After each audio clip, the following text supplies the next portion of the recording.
우리 함께 말씀을 보겠습니다. 출애굽기 20장 7절 말씀입니다.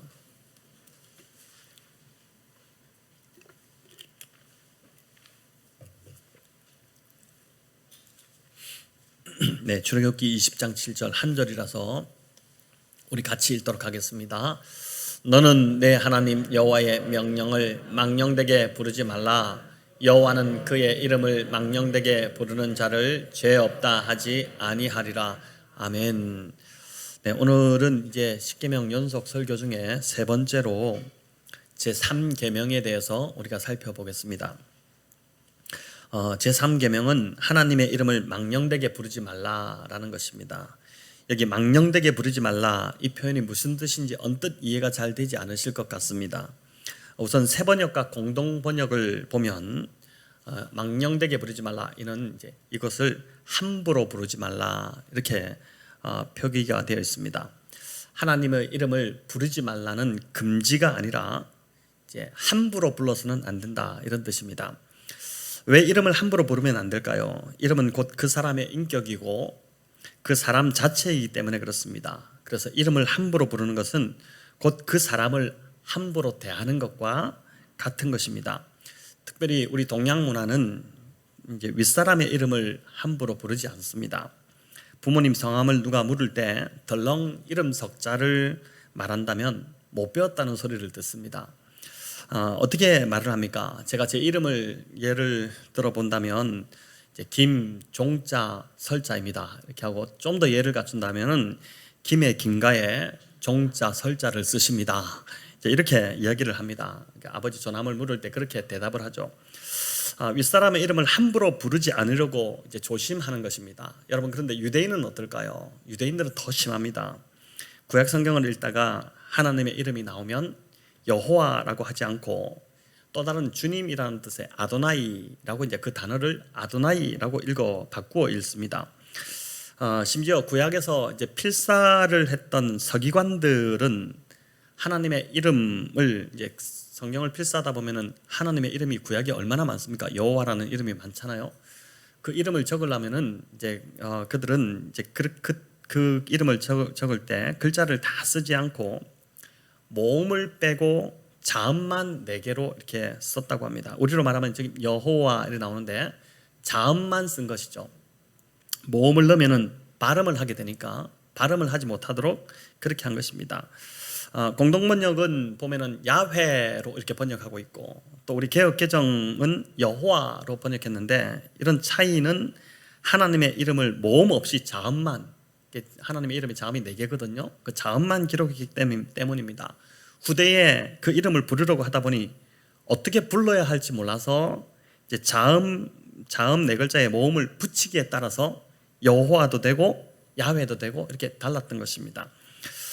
더 충격적인 것은 서기관들이 성경을 필사할 때 이제 하나님의 이름을 쓸 수밖에 없는데 그럴 때면 서기관이 몸을 씻고 또 새 옷을 입고 붓도 새 붓으로 우리로 말하는 펜인데 그 새로운 펜으로, 아주 새 펜으로 그 자음 하는 여호와의 이름 자음 4글자를 딱 썼다고 합니다. 그런데 그거 쓰고 나서 그 다음에 그 쓴 붓을 그대로 분질러 버리는 겁니다. 그만큼 이제 여호와 이름이 얼마나 많이 나오겠습니까? 성경을 한 권 필사하고 나면 분질은 붓이 엄청나게 나오는 것입니다. 그만큼 유대인들은 하나님의 이름을 쓴 붓으로 다른 이름을 쓰지 않도록 하나님의 이름을 그만큼 거룩하게 여기고 함부로 다루지 않으려고 애를 썼다는 것입니다. 자, 망령되게 부른다, 이 표현을 이제 영어로도 우리가 살펴볼 필요가 있는데 망령되다의 NIV 번역을 보면 misuse라고 되어 있습니다. 이제 악용하다, 오용하다 이런 뜻으로 될 수 있는 것이죠. 또 다른 번역, 영어 번역 보면 NASB를 보면은 이제 어떻게 되어 있냐면은 vain이라고 되어 있죠. 헛되다, 가치 없다, 실속 없다 이런 뜻입니다. 하나님의 이름을 헛되게 부르지 말라는 것입니다. 우리가 하나님의 이름을 가치 없고 실속 없는 이름으로 우리가 이렇게 함부로 부르다가는 그렇게 만들어 버릴 수 있다는 것이죠. 여러분, 사람의 이름도 중요합니다. 누군가가 내 이름을 가지고 악용하여 범죄를 저지른다면 그건 명의도용죄에 해당됩니다. 또 내 이름을 더럽히거나 가치 없게 만들어 버리면 명예훼손죄로 고발할 수도 있습니다. 또 많은 사람들이 오명을 씻기 위해서 큰 대가를 치르기도 합니다. 왜 그렇게 할까요? 이름이 그만큼 중요하기 때문입니다. 이름은 함부로 해서는 안 되는 것이죠. 저희 장모님께서, 저희 개인적인 이야기를 해서 죄송하지만은 장모님께서 이제 아내의 이름을 그 시대에 흔치 않던 이름으로 지어주셨습니다. 슬기라는 이름입니다. 임슬기 이렇게 지었는데, 이름이 예쁜 이름이지만은 그 시절에 태어난 아기의 이름으로는 정말 흔치 않던 이름이었습니다. 저희 집 큰아이의 이름은 은우입니다. 은혜 은자에 비우자, 은혜의 담비다 해서 어디를 가든지 담비여 은혜의 담비 같은 사람이 되라, 이렇게 이제 저희가 부부가 이름을 지었습니다. 은우가 돌 정도 되었을 때였는데, 서울영동교에서 부목사로 섬기던 한 목사님이 은우를 안고 있던 아내에게 다가와서 아이가 예쁘다고 이름을 불러주었습니다. 이렇게 부른 것입니다. 아이고 슬기야, 아이고 슬기 왜 이렇게 예쁘니? 슬기 정말 예쁘네. 은우를 부른다는 것이 그만 슬기를 부른 것이었습니다. 그 목사님은 지금도 자기가 그렇게 했는지 모릅니다. 그때가 정말 웃기는 상황이었음에도 저는 유쾌하지가 않았습니다. 아기가 있었어도 아니고 실수로 그렇게 한 것임에도 아닌데도 나이가 더 많은 제 아내의 이름을, 그분이 좀 저보다 한참 아래였거든요, 그렇게 부른다는 것이 기분이 좋지는 않았던 것입니다. 하물며 하나님의 이름을 이렇게 함부로 부르는 것이겠습니까? 하나님께서 왜 하나님의 이름을 망령되게 부르지 말라고 하셨는지 여러분 이제 조금씩 이해되실 텐데, 자 그러면 구체적으로 어떤 경우가 하나님의 이름을 망령되게 부르는 것일까? 또 어떤 경우가 하나님의 이름을 악용하고 오용하는 것일까? 를 알아야 되지 않겠습니까? 그래야지 우리가 함부로 부르지 않게 되겠죠. 첫 번째는 하나님의 이름으로 거짓 예언을 하는 경우입니다. 예레미야 우리 14장 14절 말씀을 같이 한번 읽어보겠습니다. 주님께서 나에게 말씀하셨다. 그 예언자들은 내 이름으로 거짓 예언을 하고 있다. 나는 그들을 예언자로 보내지도 않았고 그들에게 명하지도 않았고 그들에게 말하지도 않았다. 그들이 이 백성에게 예언하는 것은 거짓된 환상과 허황된 점괘와 그들의 마음에서 꾸며낸 거짓말이다. 아멘. 자, 여호와 하나님의 이름으로 예언을 하지만 하나님은 그들을 예언자로 보낸 적이 없으시다는 것입니다. 이들은 전쟁과 기근이 없이 평안할 것이다 이렇게 예언했지만 그 모든 것은 백성의 환심을 사기 위해, 얻기 위해 꾸며낸 이야기에 불과하다는 것이죠. 하나님의 판단이십니다. 자, 이런 자들을 하나님이 가만두시지 않겠다 이렇게 하는데, 이어지는 15절 우리 같이 한번 읽어보겠습니다. 주님께서 그 예언자들을 두고 이렇게 말씀하신다. 그들은 내가 보내지도 않았는데 내 이름으로 거짓 예언을 하였다. 이 땅에는 전쟁과 기근이 없을 것이다 하고 말한 예언자들은 전쟁과 기근으로 죽을 것이다. 아멘. 정말 두려운 말씀인 것이죠. 오늘날은 유튜브를 조심하셔야 됩니다. 하나님의 이름으로 거짓 예언을 하는 자들이 바로 그 유튜브에서 다 판을 치고 있기 때문에 그렇습니다. 엉뚱한데 호기심이 많은 자들이 이런 걸 듣다가 혹하고 잘 넘어가 버립니다. 그래서 요즘은 정말 보고 듣는 것을 조심해야 될 그러한 시대라고 할 수 있습니다. 하나님이 주신 예언과 거짓 예언의 차이는 그걸 들었을 때 첫 번째로 마음의 평안이 있느냐 그렇지 않느냐를 살펴보아야 합니다. 하나님의 말씀은 빛이기 때문에 이런 예언의 말씀을 들었을 때 우리 안에 있는 어두움이 이렇게 물러가기 시작하고 마음이 밝아지고 평안이 임하기 시작합니다. 또 기쁨도 막 다시 샘솟기 시작하죠. 반면 거짓 예언은 그걸 들으면 더 낙심케 되고 더 좌절하게 되고 더 어둡고 더 두렵게 만들어 버리는 것입니다. 교회 안에서도 예언까지는 아니지만 기도하는데 하나님께서 이런 마음을 주셨다, 또 꿈에 하나님이 이렇게 말씀하셨다 이렇게 하는 경우가 있습니다. 물론 하나님이 주신 마음일 수도 있습니다. 오늘날에도 하나님께서는 교회를 통해서 또 다른 그리스도인들을 서로를 통해서 말씀하실 수 있습니다. 문제는 그런 말들이 한 개인에게는 심각한 영향을 줄 수 있다는 것을 우리가 기억해야 합니다. 마치 점쟁이가 한 말이 늘 걸리고 신경이 쓰이는 것처럼, 이전에 한 10년, 20년 전에 우리 예수님 믿기 전에 점집에 갔던 분들이 아마 이 중에도 있으실 것 같은데, 그때 들었던 말이 지금까지도 막 기억에 딱 남아있는, 자기를 올가매는 그런 분들이 있을 겁니다. 마치 그것처럼 이런 예언의 말이 하나님이 하셨다고 하는 말이 그 사람을 올가매어 버리는 것입니다. 더구나 그 말이 하나님이 주신 것이 아니라 그저 개인의 느낌으로 했다면 큰일 나는 것이죠.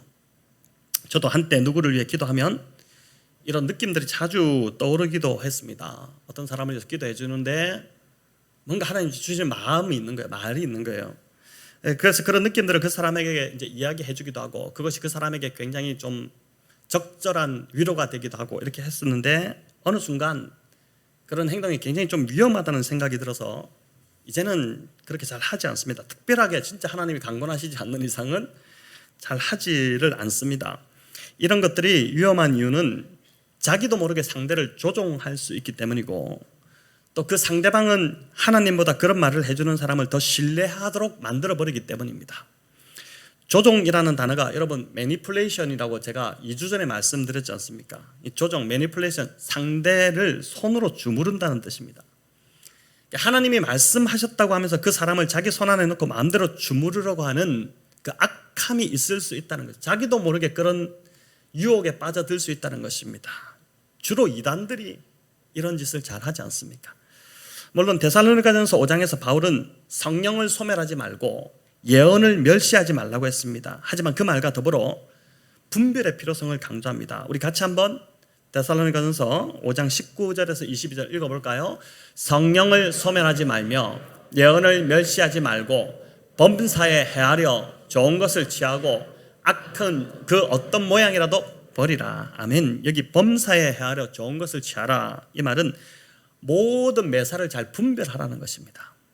하나님의 말씀을 예언한다고 해서 덥석 받지 말고 반드시 분별해서 악한 것은 버리고 좋은 것은 취하라는 것이죠. 바울도 고린도 교회가 얼마나 참 유별난 교회였습니까? 그 교회에서도 막 예언한다고 앞에 나와서 이야기하면은 그 사람 한 사람 말을 듣지 말고 검증해야 된다. 몇 사람이 하도록 하고 또 그걸 확인하도록 하고 그렇게 해서 받을 것은 받고 버릴 것은 버리라고 그렇게 하지 않았습니까? 오늘 특별히 7절 하반절을 보면 이렇게 나와 있죠. 우리 읽어볼까요? 여호와는 그의 이름을 망령되게 부르는 자를 죄 없다 하지 아니하리라. 여러분 심각하게 하나님께서 말씀하시는데 10계명 중에 제 3계명처럼 이렇게 지키지 않으면 죄를 엄중하게 다스리겠다 이렇게 하는 명령이 없습니다. 3계명에 이런 계명이 있는 거예요. 그러니까 이제 하나님이 주신 것이 아님에도 내 느낌이나 생각을 마치 하나님의 이름으로 말하는 자도 그 죄를 하나님이 반드시 물으시겠다 라고 이제 하는 것이 얼마나 두려운 일이 되는 것입니까? 자, 두 번째는 하나님과의 인격적 관계없이 그 이름을 함부로 사용하는 경우, 이 경우도 하나님의 이름을 망령되게 하는 것이라고 할 수 있습니다. 크리스천들이 사용하지 말아야 할 단어 중에 하나가 뭐냐면은 오 마이 갓 이라고 하는 단어입니다. 줄여서 요즘 아이들은 OMG 이렇게 하는데 여러분 글자 그대로 보면은 오 신이시여 이런 뜻이지만 그 속뜻이 그게 아니지 않습니까? 오 마이 갓 하면은 어떻게 말도 안 돼, 오 안 돼 뭐 이런 뜻으로 사용합니다. 영어권에서는 이 말과 더불어 Jesus Christ 또는 Jesus 이렇게 이야기합니다. 이게 이제 예수님 이런 뜻인 것 같지만 황당하거나 놀라운 일을 겪었을 때 또 경멸이나 비꼬는 뜻으로 영어권에서 사람들이 습관처럼 내뱉는 말이 Jesus 이런 말 쓰는 것입니다. 여러분 이런 표현이야말로 거룩하신 하나님의 이름을 헛되이 가치없이 또 망령되게 부르는 행동이라고 할 수 있습니다. 하나님의 이름은 그렇게 함부로 불러서는 안 되는 이름이라는 것이죠. 앞으로 저와 여러분의 입술에서 이런 용어들을 이게 습관이 되면 안 되거든요. 이런 용어들은 입 밖에도 좀 담지 않도록 우리 자녀들도 이런 말을 사용하지 않도록 이게 하나님의 이름을 망령되게 부르는 것이고 하나님 죄를 물으신다고 가르쳐주고 쓰지 말도록 그렇게 해야 될 것입니다. 여러분 사도행전 19장에 보면 예수님과 전혀 인격적 관계가 없는 자들이 예수님의 이름을 함부로 남용했던 예가 나옵니다. 바로 제사장 스게와의 7 아들 이야기인데 바울이 예수님의 이름으로 수많은 기적과 능력들을 행하자 그걸 본 스게와의 아들들이 예수님의 이름을 시험해보고 싶어졌습니다. 이들은 바울이 사용하는 예수의 이름을 부르기만 하면 무슨 신통한 능력이라도 일어날 줄 알았습니다. 하지만 그들은 어떻게 됩니까? 마침 그 귀신 들린 사람이 있으니까 스게와의 아들들이 가가지고 예수의 이름으로 물러가라 이렇게 했는데 물러간 것이 아니라 오히려 악한 귀신 들린 자에게 호되게 당해서 맨몸으로 그냥 막 도망치고 말았습니다. 예수님과 그 인격적 어떤 관계도 없이 그저 주문처럼 그 이름을 사용했기 때문입니다. 사도행전 19장 15절 16절 우리 같이 한번 읽어보겠습니다. 악기가 대답하여 이르되 내가 예수도 알고 바울도 알거니와 너희는 누구냐 하며 악기 들린 사람이 그들에게 뛰어올라 눌러 이기니 그들이 상하여 벗은 몸으로 그 집에서 도망하는지라. 아멘. 너무 웃기는 일이지 않습니까? 귀신도 헷갈린 겁니다. 도대체 누군가 이걸 와가지고 예수 이름을 거들먹거리는데 도대체 누군데 나한테 와서 이러느냐. 여러분, 이게 귀신도 아는 예수님을 제사장 스게와 이 제사장의 아들들, 스게와 아예 아들들이 몰랐다는 것이죠. 예수님의 이름에 능력이 없는 것이 아니라 그 이름과 상관없는 자들이 그 이름을 남용했기 때문에 어떤 능력도 나타나지 않았다고 볼 수 있는 것입니다. 또 어떤 사람은 유명인을 잘 아는 것처럼 그 이름을 자주 들먹거리는 사람들이 있습니다. 내가 그 사람 좀 잘 알지. 나하고 같이 컸어. 아니 내가 키웠어 그 사람. 나하고 같이 있을 때는 참 변변치 않더니 요즘은 잘 나간다고 아는 체도 안 하네. 이렇게 이야기하는 겁니다. 이런 허세를 부리는데 이런 사람들이 제일 한심한 사람들입니다. 유명인들을 거론함으로 자신이 대단한 사람인 것처럼 행세하려고 하는 것입니다. 이는 다시 말하면 지금 나는 내세울 것이 아무것도 없다고 스스로 인정하는 것밖에 되지 않는 것입니다. 하나님의 이름을 이런 식으로 함부로 부르지 말라는 것입니다. 하나님과 평소 인격적 관계도 없으면서 마치 하나님을 대단히 잘 아는 것처럼 행세하는 것은 하나님의 이름을 망령되게 부르는 것이라는 것입니다. 또 하나님의 이름을 이용해서 마치 자신이 대단히 신앙이 좋은 사람인 것처럼 포장하는 것 역시 하나님의 이름을 망령되게 부르는 것입니다. 이런 것이죠.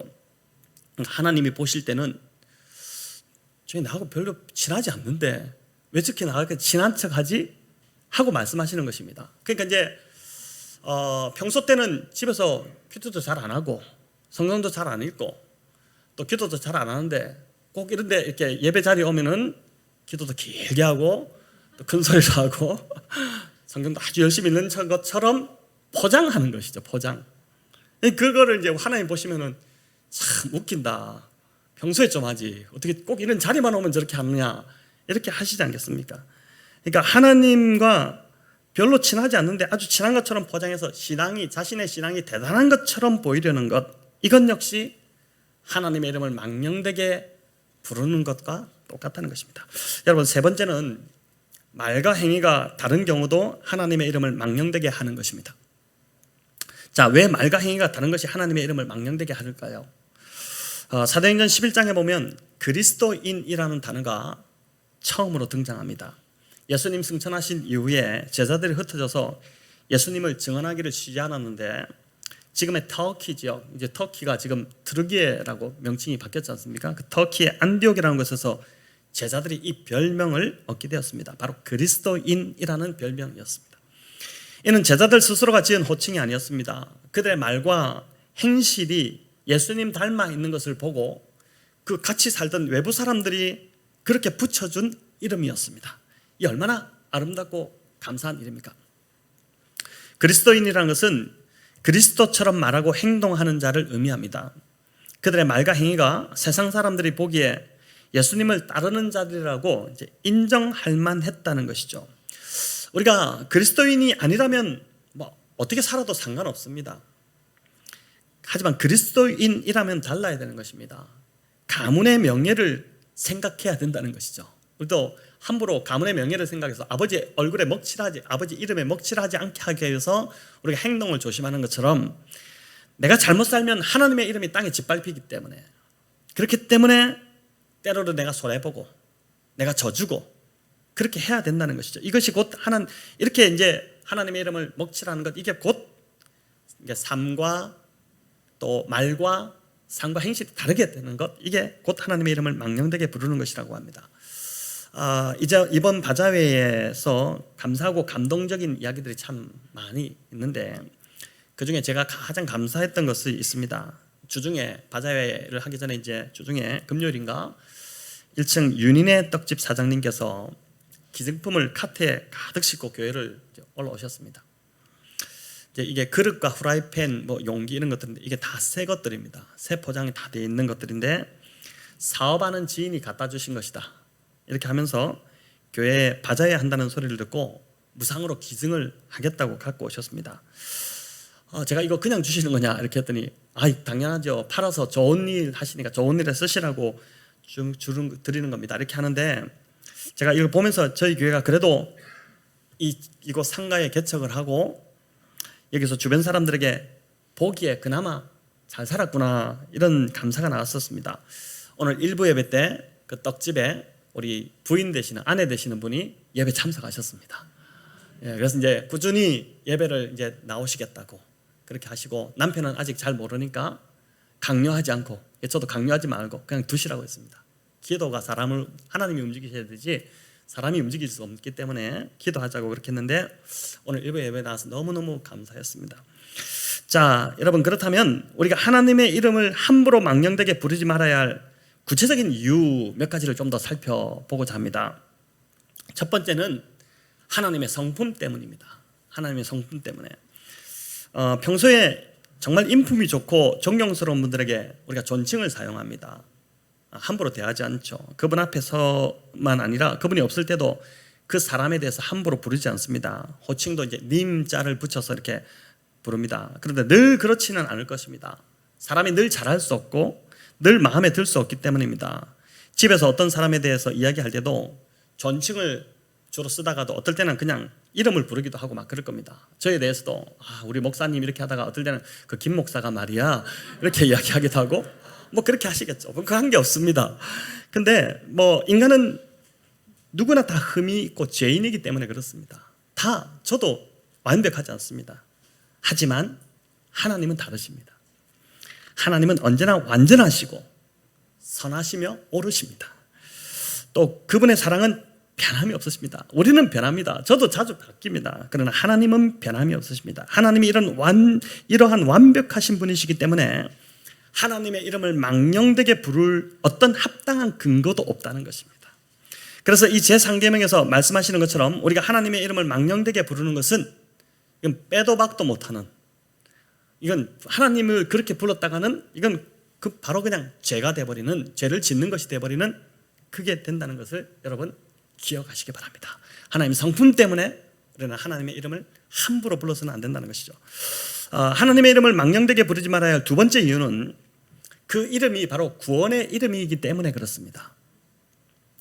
여러분, 예수님의 이름은 곧 구원자라는 뜻이죠. 자기 백성을 저희 죄에서 구원할 자라는 뜻이 바로 이 예수라는 이름에 담겨있는 의미입니다.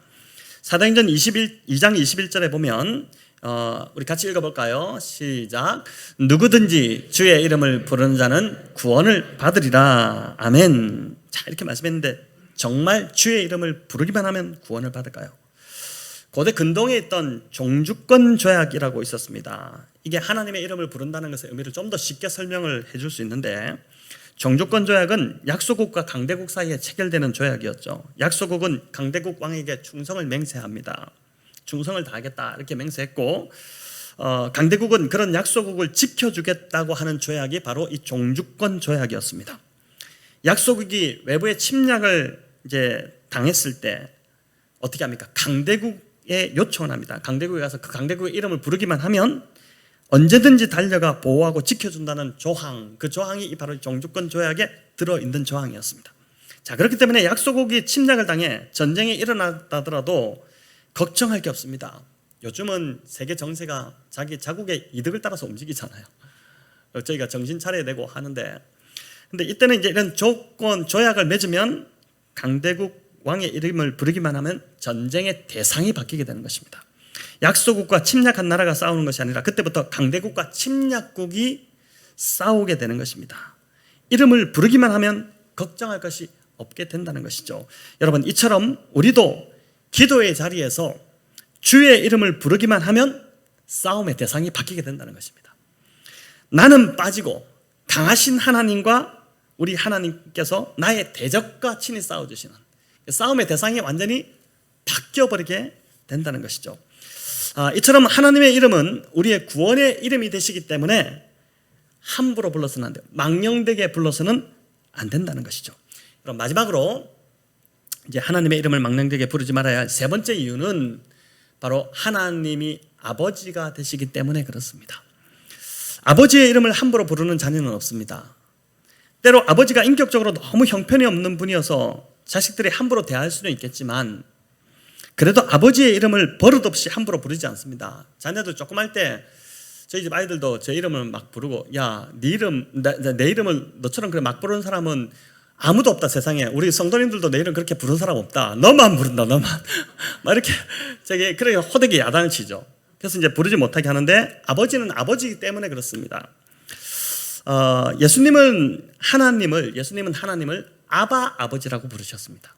자주 이렇게 부르셨죠. 아바는 아람어로 아빠라는 뜻입니다. 그러니까 만국 공통어가 아빠 엄마가 다 비슷하게 들리는데 아버지를 부를 때 아바 아버지라고 부르는 것보다 더 친밀한 호칭은 없습니다. 여러분 기도하실 때도 주여 또는 아버지 이렇게 부르지만 아빠 이렇게 부르는 분이 거의 잘 없지 않습니까? 그런데 이 아빠라는 표현이 굉장히 친밀함을 주는 호칭이죠.